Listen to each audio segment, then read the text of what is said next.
தம்புனி டைட்டிலையும் பார்த்துருப்பீங்க. இன்னைக்கு நம்ம எங்க வந்திருக்கிறோம்னா, ஆமாங்க, சேலத்திலேயே மிகப்பெரிய உயரமான முருகன் கோவிலுக்கு பக்கத்துல இருக்கக்கூடிய வெள்ளால குண்டத்துல உலகிலேயே மிகப்பெரிய ரூபத்துல இருக்கக்கூடிய நந்தி பகவான் சிலை இப்ப கும்பாபிஷேகத்துக்கு நிறைவு நெருங்கிட்டு இருக்குங்க. உலகத்திலேயே மிக உயரமான 45 அடி உயரத்துல அதிகார நந்தி கோவில் சேலம் மாவட்டம் வாழப்பாடி வட்டம் வெள்ளால குண்டத்துல அதிகார நந்தி வயிற்றுக்குள்ள 15 அடி ரூபத்துல கங்கை தீர்த்தத்துடன் சிவபெருமானும் இங்க எழுந்தருள போறாருங்க.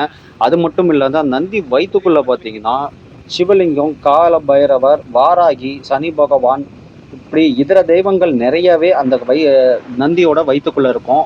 இப்படிப்பட்ட கோவிலை தான் இப்ப நம்ம வந்திருக்கிறோம். இந்த இது பாத்தீங்கன்னா கிராமத்துக்குள்ள இருக்கிறதுனால ரொம்ப இயற்கை சூழல்ல இந்த கோவில் சூப்பரா இருக்கு.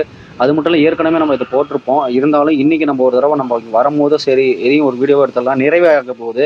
இப்போ அங்கே வந்து பார்த்தீங்கன்னா இங்கே இருக்கிற சிவனுக்கு நாமளே நம்ம கையால் அபிஷேகம் பண்ணலாம். மற்ற கோயிலில் பண்ணுறது கூட முடியாது. ஆனால் இங்கே இருக்கிற சிவன் கோவிலில் நாமளே நம்ம கையால் சிவபெருமானுக்கு அபிஷேகம் பண்ணலாம். இப்போ அங்கே ஒரு ரூபாய் காயின் மட்டும் வச்சுட்டு அது மேலே இருந்து வந்து தண்ணி ஊற்ற சொன்னாங்க. இப்படி பண்ணுறதுனால நம்மளுக்கு இருக்கிற அந்த எந்த தோஷமாக இருந்தாலும் அது போகும் அப்படின்னு இந்த கோவிலில் ஒரு ஐதீகங்களாம். அப்படி ஒரு இதில் இருக்குது. அது மட்டும் இல்லாமல் இந்த கோவிலில் ஆலயத்தை சுற்றி 108 சிவலிங்கம் வைக்க போகிறாங்க. அந்த 108 சிவலிங்கத்துக்கும் 108 நந்தி வச்சுருக்காங்க. அப்புறம் அது மட்டும் இல்லாமல் 18 சித்தர்களையும் இங்கே பிரதிஷ்டை பண்ண போகிறாங்க. இப்போ சித்தர்கள்லேயே முதன்மையான சித்தர்கள்னு பார்த்தீங்கன்னா அந்த 18 பேர் தான். அந்த 18 பேர் கூட தான் வம்சாவளியாக நிறைய பேர் வந்திருப்பாங்க. அப்படி இருக்கிற இதுதான் இப்போ நம்ம வைக்கிறது. இன்றைக்கி நானும் என் ஃப்ரெண்டும் இங்கே இந்த கோயிலுக்கு போயிருந்தோம். கோயிலுக்கு போயிட்டு அங்கே அவங்களுக்கு என்னென்ன இருக்குதுன்னு கேட்டோம். அந்த கோவில் நிறுவனர் வந்து இல்லைப்பா இன்னைக்கு நான் விரதத்தில் இருக்கேன் அப்படின்ட்டாரு. அதனால் அவரை நாங்கள் காட்டலை. இந்த கோவில் நிறைவு வந்து பார்த்திங்கன்னா February 2 வந்து கும்பாபிஷேகம் நிறைவு வச்சுருக்காங்க. உயரமான நந்திக்கு February 2 அன்னைக்கு கும்பாபிஷேகங்க. மறக்காமல் நோட் பண்ணிக்கோங்க. இப்போ இந்த சிவலிங்கம் பாருங்கள், இங்கே வந்து ஒரு 20 அடி, சுமார் 15 அடி இல்லைன்னா 20 அடி உயரத்தில் சிவலிங்கம் வச்சிருக்காங்க.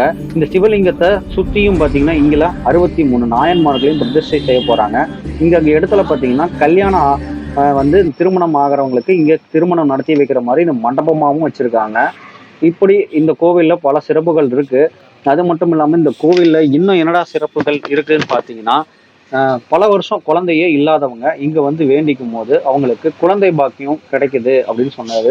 அது மட்டும் இல்லாமல் திருமணம் ஆகாத ஆண் பெண் இருந்தால் இங்கே வந்து உடனே திருமணம் கை கூடும், கடன் பிரச்சனை இருந்தால் அதையும் தீர்ந்துடும் அப்படின்னு சொல்லியிருக்காங்க.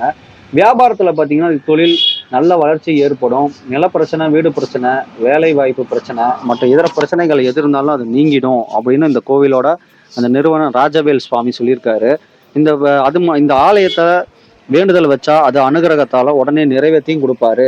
அந்த 15 அடி சிவன் சிலையிலிருந்து கங்கா தீர்த்தம் வர மாதிரி செஞ்சுருக்காங்க. இது பார்த்தீங்கன்னா ராஜலிங்கேஸ்வரர். இந்த சிவனோட பேர் வந்து பார்த்தீங்கன்னா ராஜலிங்கேஸ்வரர் சிவன் ஆலயம். இந்த சிவன் இந்த நந்தி இது வந்துச்சு. அந்த நந்திக்கு நேராக இருக்கிற ஃபர்ஸ்ட் சிவலிங்கம் இதுதான் வச்சாங்க. அதுக்கப்புறம் தான் பின்னாடி பெரிய சிவலிங்கங்கள்லாம் கொண்டு வந்திருக்காங்க. சுற்றியுமே கோவிலை சுற்றி 108 லிங்கங்களை பிரதிஷ்டை பண்ணி இந்த 108 லிங்கங்களுக்கும் 108 நந்திகளை பிரதிஷ்டை பண்றாங்க. அப்படி ஒரு கோவிலா இருக்கு. வாராகி அம்மன் இந்த கோவில்லையும் இருக்கு. இப்போ நீங்க இந்த கோவிலில் வந்தீங்கன்னா உள்ள வந்து பார்க்கலாம். ஆனால் அது வந்து எதுவும் வீடியோ ஃபோட்டோஸ் எடுக்கிறதுக்கு இப்போ அவர் வந்து விடுறதில்ல. அது இல்லாமல் அதில் ஏதோ ஒரு நம்மளுக்கு எடுத்தால் நம்மளுக்கு ஒரு பாவம், அதனால அதை எடுக்காதீங்க, நீங்கள் வேணா உள்ளே போய் பாருங்க, ஆனால் ஃபோட்டோ வீடியோஸ் எடுக்காதீங்கன்னாங்க. வெளியில் மட்டும்தான் நாங்கள் எடுத்து காமிச்சோம். இந்த மாதிரி கோவிலுக்கு வந்து பாருங்க. ஒரு சிவன் தொண்டு செய்கிறது நம்மளுக்கு ரொம்பவும் காலகாலத்துக்கு நல்லதாக இருக்கும். நம்மளால கட்டதான் முடியாது, கட்டுறவங்களுக்கு ஒரு உதவியாவது பண்ணலாம். அவர் இந்த கோவிலோட நிறுவனர் கேட்கறது வந்து உங்களால் முடிஞ்சது ஒரு காணிக்கையா ஒரு சிங்கிள் சிமெண்ட்டு கம்பி இல்லைன்னா அதுக்கு எதுக்காவது பணமாகவோ கூகுள் பே மூலியமாகவோ அமிச்சிங்கனாலும் அது உதவியாக இருக்கும்னு கேட்டிருக்காரு. எவ்வளவோ செலவு பண்ணுறோம், அதில் நம்ம தெய்வத்துக்கு நம்ம கொடுக்கறதுல தப்பு இல்லையே. இந்த லிங்கம் அந்த நந்தி பார்த்தா நந்தி கால் எடுத்து வைக்கிற மாதிரி செஞ்சு வச்சிருக்காரு. இந்த பிரம்மாண்ட நந்தியோட வயிற்றுக்குள்ள சிவபெருமான், அதாவது அவர் வாய்கிட்டு இருக்கு பார்த்தீங்களா, அந்த வாய்கிட்டு இருந்து ஒரு 15 அடி ரூபத்தில் பார்த்தீங்கன்னா மெய் சிலிர்த்து போயிடுவீங்க. நானும் என் ஃப்ரெண்டும் பார்த்துட்டு ஒரு நிமிஷம் ஸ்ட்ரைக்காய் அப்படியே நின்றுட்டாங்க. என்னடா இது இவ்வளோ அற்புதமாக இருக்கான்னு நாங்கள் பார்க்கும் போது அப்படின்னு. அதுக்கப்புறம் அவர் வந்தார். இந்த கோவிலுக்குள்ளே நாங்கள் இந்த வந்திக்குள்ளே போகணும் போது அது ஒரு ப்ரொசீஜர்லாம் இருக்குங்க. சட்டையை கழட்டிடணும். சட்டையை கழட்டிட்டு அவங்க பட்டை அப்புறம் குங்குமம் வச்சு விடுவாங்க. அது வச்சு கொடுத்து ஒரு தீர்த்த கலசம் கொடுக்குறாங்க. உள்ளே போக 100 ருபீஸ் வாங்குறாங்க. அந்த 100 ருபீஸும் பார்த்தீங்கன்னா இப்போ கோயில் கட்டுறதுக்காக தான் அவங்க வாங்குறாங்க, இல்லைன்னா அவர் வாங்க மாட்டார். அந்த கலச தண்ணி தான் இது. இந்த கலச தண்ணி அங்கே கொண்டு போய் அந்த ஒரு பைப் மாதிரி வச்சுருப்பாங்க. அங்கே வீத்துனீங்கன்னா அந்த சனீஸ்வர பகவானும் மேலேயும், சந்திர பகவான் மேலேயும், சூரிய பகவான் எனக்கு கரெக்டாக தெரியல, அந்த சுவாமி மேலே ஊற்றுற மாதிரி அவர் வச்சுருக்காரு. அதுவும் சூப்பராக செட்டிங்ஸாக சூப்பராக இருக்குது. என் ஃப்ரெண்டு அப்புறம் நான் இந்த 2 பேரும் உள்ளே போய் ஃபஸ்ட்டு சிவலிங்கத்தெல்லாம் கும்பிட்டுட்டு அதோட முறையாக அந்த பக்கம் வலது பக்கமாக போய் பின்னாடி வழியாக ஏறி முன்கால் பக்கமாக போகணும். அப்படி போய் தான் நாங்கள் அந்த சிவனை தரிசனம் பண்ணோம். இது வந்து பார்த்தீங்கன்னா இப்போ இந்த ரூ. 100 இப்போ அந்த முத்துமலை முருகன் கோவிலில் வேலுக்கு அபிஷேகம் பண்ணுறதா இருந்தால் ரூ. 150 சார்ஜ் பண்ணுறாங்க பார்த்தீங்களா, நம்ம மேலே லிஃப்ட்டில் போயிட்டு அங்கேருந்து பண்ணுற மாதிரி. அது மாதிரி இப்போ இந்த முட்டுக்கட்டையெல்லாம் வந்து அடுத்த மாதம்லாம் பிரிச்சுருவாங்க. அப்போ பார்க்கும்போது இன்னும் பிரம்மாண்டமாக இருக்கும். நான் அப்பயும் ஒரு தடவை வந்து உங்களுக்கு வீடியோ போடுறேன்.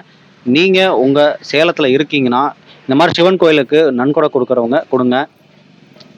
நம்ம ஒரு தடவை நம்ம செய்கிற புண்ணியம் நம்மளுக்கு தலைமுறைக்கும் தாங்கும். எனக்கு தெரிஞ்சதை நான் உங்களோட ஷேர் பண்ணிக்கிட்டேன். இந்த கோவிலோட நிறுவனர் அதுக்கப்புறம் நான் சொல்கிறேன்பா ஒரு நாள் அப்படின்னு இருக்காரு. இந்த நந்தியோட கால் பார்த்தீங்கன்னா முன்ன எடுத்துட்டு வர மாதிரி இருக்குங்க. அப்படி ஒரு கட்டுமானம் இருக்குது. இந்த நந்தி கட்டினவர் பார்த்தீங்கன்னா இந்த முத்துமலை முருகன் கட்டின அதே சிற்பி தான் இந்த நந்தியும் கட்டியிருக்காரு.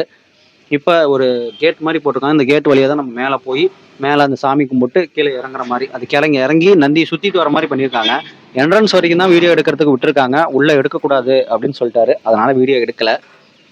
மேபி நீங்கள் வரும்போது அன்னைக்கு எப்படி சூழ்நிலைன்னு எனக்கு தெரியல. உள்ளே போனீங்கன்னா உங்களை நீங்களே மறக்கிறது கன்ஃபார்ம்.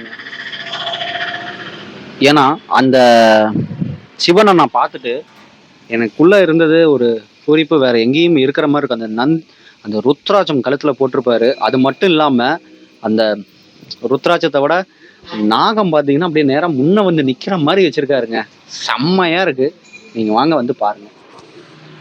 இந்த கோவில் February 2 கும்பாபிஷேகம். ஓம் நம சிவாய நமோ நமக.